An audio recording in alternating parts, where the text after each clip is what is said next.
আসসালামু আলাইকুম, সবাই কেমন আছেন? আশা করি সবাই ভালো আছেন। তো আজকের ভিডিওতে আমরা দেখব ডেটাগুলো আমরা কী করে শো করাবো। আগের ভিডিওতে দেখছি আমরা ডেটাগুলো কীভাবে স্টোর করব, আজকে আমরা দেখব কী করে ডেটাগুলো শো করাবো। তো চলুন শুরু করা যাক। কন্ট্রোলারে যাবো আমরা প্রথমে। কন্ট্রোলার থেকে যে ইন্ডেক্স মেথডটা, এখানে একটা ভেরিয়েবল ক্রিয়েট করবো আমি ডেটা নামে। দেন এটা হবে অ্যারে। দেন আমাদের স্টুডেন্ট মডেলটাকে এখানে কল করব। দেন অল। দেন এখানে আমাদের স্টুডেন্টস, অবশ্যই এটা উপরে অ্যাড করে নিতে হবে, আমার অলরেডি অ্যাড আছে, এতে দেখুন। সো ভেরিয়েবলটা ডেটা ভেরিয়েবলটা আমরা এখানে শো করি। ওকে, এইটা শো হওয়ার পরে মানে এখানে দেওয়ার পরে আমরা এই স্টুডেন্টস এটা আমরা কপি করব, কারণ এইটাই আমাদের এইভাবে ফর ইচ ঘুরাইতে হবে। তো আমরা একটা জিনিস খেয়াল করুন, বারবার রিপিট হবে এই রোটা, তাই না? তো ফর ইচ আমরা রোকেই করা লাগবে। ফর ইলস আর ফর ইচের মধ্যে পার্থক্য কি লারাভেলে? ফর ইলস হলো যেটা এমটি থাকলে কি হবে সেটা কিন্তু এখানে দেওয়া যায়, কিন্তু ফর ইচে এটা দেওয়া যায় না, এটা ইফ ইলস দিয়ে আমাদের মেক করতে হয়। তো আমরা ফর ইলসই সুবিধাজনক এইটাই ব্যবহার করব। আচ্ছা, স্টুডেন্টস অ্যান্ড স্টুডেন্ট, এটা মনে রাখবেন, এটা কিন্তু আমরা অ্যাস দিইনি, এটা সিঙ্গুলার নাম্বার। সো আমরা রোটা ফর ইচের ভেতরে নিব। অ্যান্ড এইখানে এমটি হলে কি হবে? যদি ডেটা এমটি হয় তাহলে কি হবে? তাহলে আমরা এখানে বলে দেবো একটা টিআর হবে অ্যান্ড টিডি হবে। টিডির ভেতরে বোল্ট একটা নেব, বোল্ট ট্যাগ নেব।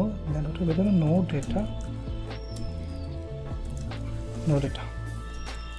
দেন এইটার ক্লাস দিব টেক্স ডেঞ্জার। কল স্প্যান হবে আমাদের কলাম কয়টা আছে? একটা, দুইটা,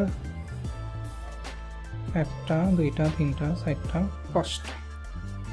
স্প্যান 5 হবে। আচ্ছা, দেন আমাদের এই যে স্টুডেন্ট এখানে, আচ্ছা, অ্যাজ এ কি আমরা একটা কি পাস করি, ঠিক আছে? কিটা হলো আমাদের ডেটার নাম্বারিং করবে। সো এখানে কিটা আমরা প্রিন্ট করে দেবো অ্যান্ড 12++। দেন তারপরে আমরা স্টুডেন্টের যে নামটা প্রিন্ট করবো, সরি হবে না, এভাবে। তারপরে ইমেলটা প্রিন্ট করব। দেন আমরা এখানে কি করব? ইমেজটা প্রিন্ট করব। তো ইমেজ প্রিন্ট করার ক্ষেত্রে আমাদের অ্যাসেট লিখতে হবে। এখানে অ্যাসেটের ভেতরে আমাদের ইমেজের পাথটা হলো uploads/student img এটা। দেন আমরা এখানে ইমেজের নামটা কেটে দেব। হ্যাঁ, আমাদের পাথটা লিখবে হবে। দেন এই পাথের এখানে আমরা করব কি, কনক্যাট করব আমাদের স্টুডেন্ট ভেরিয়েবলটা। দেন এখানে আমি লিখব ফটো। অবশ্যই এখানে কনক্যাট করতে হবে, কমা দেবেন না। এই ইমেজের একটা ক্লাস নেব, তাছাড়া কি হবে আমি দেখাচ্ছি। ফটো। এখন আমরা দেখি আমাদের ডেটাগুলো শো করতেছে কিনা। তো এখানে আমাদের ডেটাগুলো কিন্তু চলে আসছে, কিন্তু এই যে ইমেজের সাইজটা অনেক বড় হয়ে গেছে। তো সেটার জন্য আমরা করব কি, যে ইনলাইন স্টাইলিংটা আমরা দিতে পারি। তো বড় কোনো প্রজেক্টের ক্ষেত্রে আপনার এটা না করলে বেটার। হাইট দেব 80 px। Then object fit contain. Let's see what happen. এখন কিন্তু একটা সাইজে চলে আসছে, তারপরেও আমরা 80 না, এখানে 40 দিই।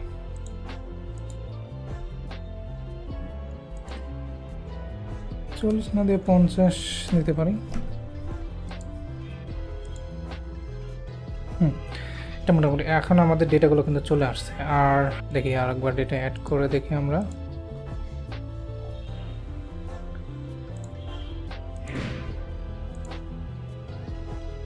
আমাদের ডেটা কিন্তু এখন শো করতেছে না, রিলোড দিলে শো করবে অবশ্য। এই যে, তো আমরা অ্যাড করার সাথে সাথে তো এটা শো করানো কথা, তাই না?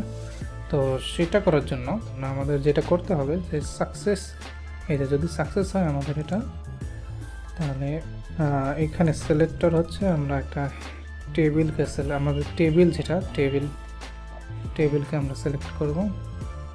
আচ্ছা, এখানে আমরা একটা ডিভ নিয়ে নিই, প্যারেন্ট ডিভ, সেটা হলো টেবিল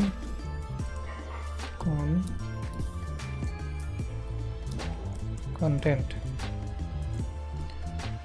দেন আমরা এই টেবিলটা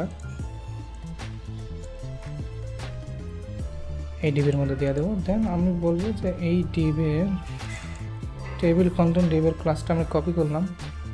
দেন আমি এই ক্লাসটা এভাবে ধরলাম, ধরার পরে লোড নামে একটা ফাংশন আছে, এই ফাংশনের লোকেশন ডট href প্লাস এখানে আমাদের দিতে হবে এই ক্লাসটাই, এখানে একটা স্পেস দিতে হবে, মনে রাখবেন। সো এটা যদি আমি রিফ্রেশ দিই, দেন আমি যদি আর একটা ডেটা ইনসার্ট করি, এটা কিন্তু শো করতেছে। এখানে আরেকটা জিনিস, এখানে যদি স্পেস না দিই, দেখেন কি হয়, স্পেস না দিলে কিন্তু এটা কাজ করবে না।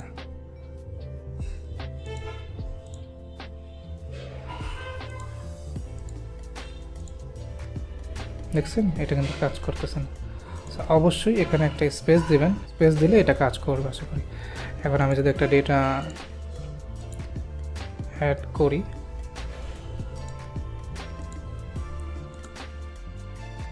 এই যে শো করতেছে। ঠিক আছে, তাহলে আজকে এই পর্যন্তই, পরবর্তী ভিডিওতে আবার দেখা হবে ইনশাআল্লাহ।